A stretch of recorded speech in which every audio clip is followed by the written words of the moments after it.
उम्मीद है दोस्तों आप सब लोग बढ़िया होंगे और स्टॉक मार्केट से अच्छा खासा पैसा कमा रहे होंगे।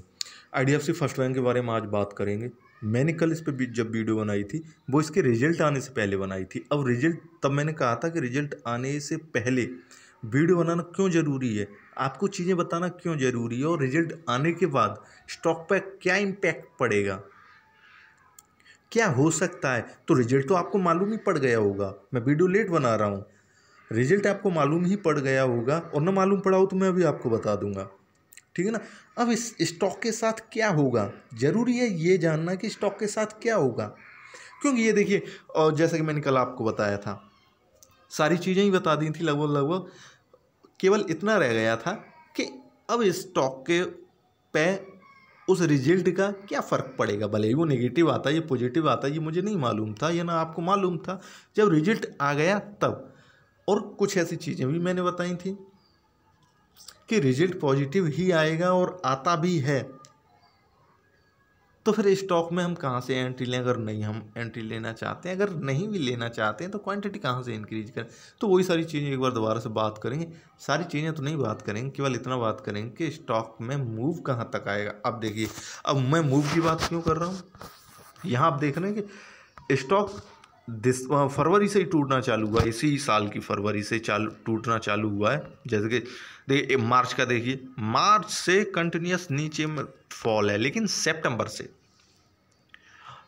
सितंबर के महीने में, अक्टूबर का महीना जो अभी करंट में है, स्टॉक में ऊपर की तरफ मूव है, ऊपर की तरफ चल रहा है। अब ये रिजल्ट आने से पहले है, रिजल्ट तो कल ही आया है। सबसे ज़रूरी बात ये हो जाती है, देखिए कि मैंने कल भी बताया था, अक्टूबर है, अक्टूबर के महीने में बैंकें धड़ल्ले से भागती हैं, चाहे पीएसयू बैंक हो चाहे प्राइवेट बैंक हो। तो ये स्टॉक भी उस मूव का प्रॉफिट उठा रहा है, लेकिन हमें ये नहीं मालूम था कल की रिजल्ट कैसा आएगा।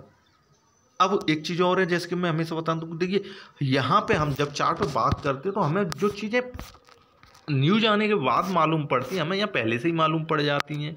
जैसे कि मैं एग्जांपल दे रहा हूँ आपको कि इस स्टॉक में 69 का इसका 52 वीक का हाई है, 69 रुपीज़ का, कुछ पैसे और ऊपर हैं उससे, वो आप देख लीजिए।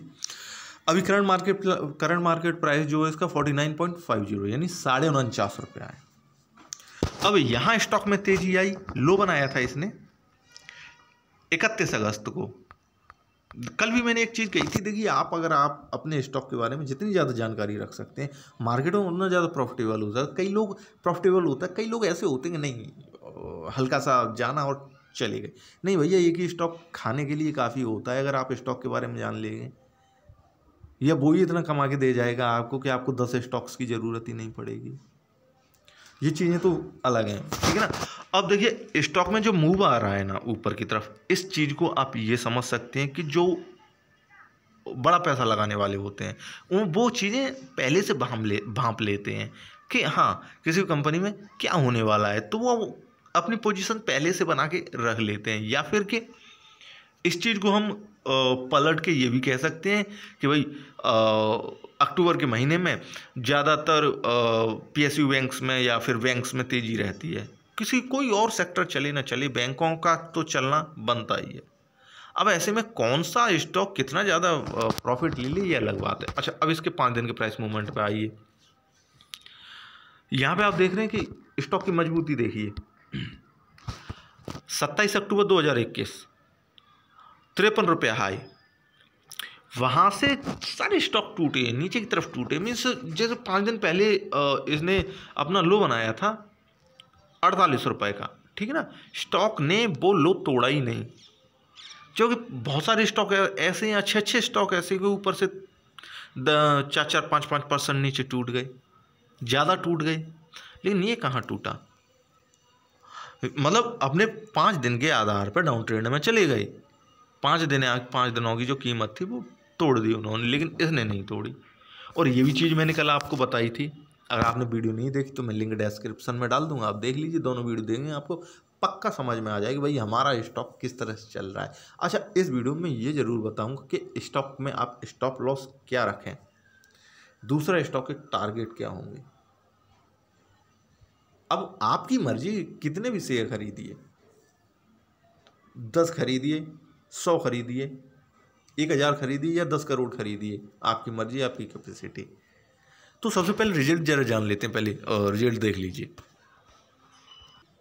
अब यहाँ पे देखिए Q2 का जो रिजल्ट आया उसमें ग्रॉस एनपीए देखिए, ग्रॉस एनपीए एट 4.27%, बजट जो लास्ट में जो था लास्ट क्वार्टर में 4.61%। मीन्स कि जो ग्रॉस एनपीए है उसमें कमी आई है, अच्छी बात है, क्वार्टर ऑन क्वार्टर बेस पे। और जो एनएनपीए है उसमें भी कमी आई है, 2.09% अभी है इसका, और जो पिछले क्वार्टर में था वो 2.32% था। अब ये एनपीए वाली कहानी तो आप जानते ही होंगे, एनपीए कम हुआ है तो फिर बैंक पे लोड भी कम होगा। अच्छा, अब आ जाते हैं नेट प्रॉफिट पे। नेट प्रॉफिट है वो 1.5 बिलियन रुपीज का है, और पिछली साल इसका जो नेट प्रॉफिट था 1 बिलियन रुपीज था, यानी 0.5 बिलियन रुपीज का इसे ईयर ऑन ईयर बेस पे फायदा हुआ है, जो कि दिखता फायदा है। और Q2 का जो रेवेन्यू है वो 41 बिलियन है, और पिछली साल 39 बिलियन यानी 39.2 बिलियन रुपीज था।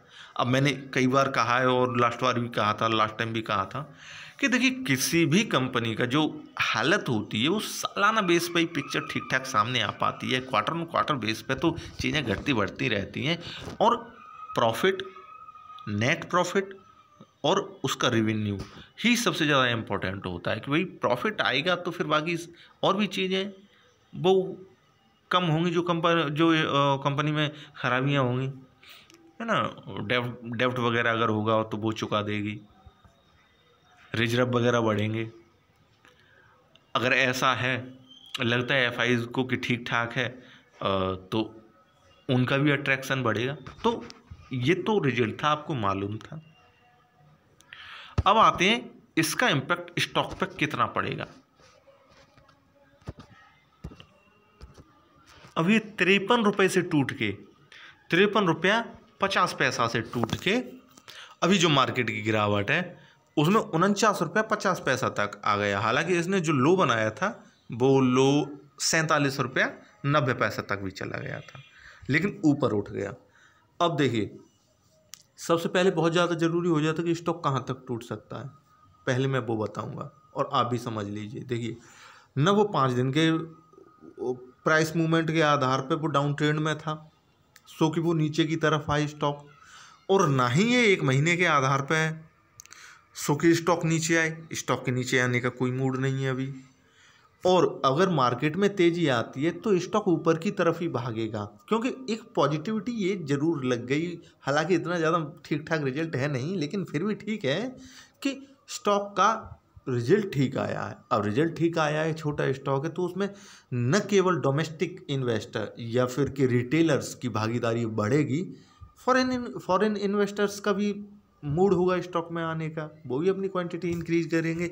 और मैं आपको ये बताऊंगा भी नेक्स्ट वीडियो में। मैं IDFC को साथ छोड़ने वाला नहीं हूँ जब तक कि ये अच्छी खासी कीमत ना गेन कर जाए, या फिर कि ये 55 रुपये से ऊपर तक न चला जाए। तो स्टॉक में अभी शुरुआती एंट्री बनाना अगर आप पहले से हैं तो अलग बात है, अगर आप नई एंट्री लेना चाहते हैं तो शुरुआती एंट्री बनाना कोई बुरी बात नहीं है। अगर आप पहले से हैं तो स्टॉक में अगर आप क्वांटिटी इंक्रीज करना चाहते हैं, और क्वांटिटी हमेशा इंक्रीज करते रहने चाहिए, जैसे ही स्टॉक में करेक्शन हो आप क्वांटिटी इंक्रीज करना स्टार्ट कर दीजिए। तो यहाँ पे क्वांटिटी इंक्रीज करने में कोई बुराई की बात नहीं है। और एक चीज़ याद रखिए, देखिए जैसे मैंने कहा कि स्टॉप लॉस मैं बताऊंगा, और स्टॉप लॉस ही सबसे ज़्यादा ज़रूरी होता है। स्टॉक अगर नीचे चला जाए, जैसे कि अभी ये ऊपर से नीचे की तरफ जा रहा है, मीन्स कि नीचे की तरफ तो जा रहा है लेकिन मूड तो नहीं लग रहा है इसका, तो अगर ये 45 रुपये से नीचे चला जाए तो आप स्टॉक को इग्नोर कर दीजिए, छोड़ दीजिए फिलहाल, क्योंकि छोटा स्टॉक है, टूटा तो तेज़ी के साथ टूटेगा, क्योंकि बढ़ते हैं तो धीमे धीमे बढ़ते हैं, टूटते हैं तो बहुत जल्दी टूट जाते हैं। अगर ऐसा नहीं हुआ और जो लास्ट ट्रेडिंग डे का हाई था मीन्स 50 रुपया 52 पैसा, स्टॉक अगले ट्रेडिंग डे इससे ज़्यादा इससे ऊपर या इसके ऊपर का हाई बना देता है, तो जो इसके पीछे के हर्डल हैं, यहाँ पे स्टॉक अभी फंसा हुआ है, वो हर्डल निकल जाएंगे इसके, उससे ऊपर निकल जाएगा। फिर वहाँ पे आप बेफिक्र होके कोई भी एंट्री किसी भी प्राइस पे एंट्री ले सकते हैं, क्वांटिटी इंक्रीज कर सकते हैं, कुछ भी कर सकते हैं अपने हिसाब से, लेकिन साथ में स्टॉप लॉस को ट्रेल भी करते रहिए। तो IDFC के बारे में ये चीज़ें रही थी, जैसा कि मैंने बताया था बिल्कुल चीज़ें वैसी ही हैं, बस अंतर यहाँ पे आया कि हल्की सी पॉजिटिविटी हमें मालूम पड़ रही है, और दूसरा स्टॉक भी हमें यही इंडिकेशन दे रहा है कि हाँ थोड़ी बहुत पॉजिटिविटी है इसमें, स्टॉक नीचे की तरफ नहीं जा रहा, ऊपर की तरफ चढ़ने का मूड है, मार्केटिंग गिरावट है तो उसमें ठीक है, उसे भी रेस्पेक्ट दे रहा है, सम्मान दे रहा है, भाई गिर रहा है मार्केट तो हम भी गिर जाते हैं, लेकिन उतना नहीं गिर रहा है जितना कि गिरना चाहिए। तो ये कुछ चीज़ें थी ज़रूरी, बाकी आगे तेज़ी तो अगर दिवाली है तो तेज़ी भी रहेगी। बाकी अगर FIs इस तरह से अपना मूड बनाते रहेंगे, 5-5 करोड़ शेयर हर रोज़ बेचते रहे तो वही बाजार गड्ढे में चला जाएगा, तो उन्हें भी थोड़ा सा वेट करना चाहिए, है ना। तो इतना तो है ज़रूर। बाकी आप अपने हिसाब से स्टॉप लॉस को ट्रेल ज़रूर करते रहिए, क्योंकि FIs का मूड मुझे तो ठीक नहीं लग रहा, क्योंकि दिवाली से पहले वो अपने शेयर्स बेच रहे हैं जिस तरह से, ठीक नहीं है ये, ऐसा ठीक नहीं है। चलिए तो मिलते हैं अगली वीडियो में, तो वीडियो देखने के लिए थैंक यू।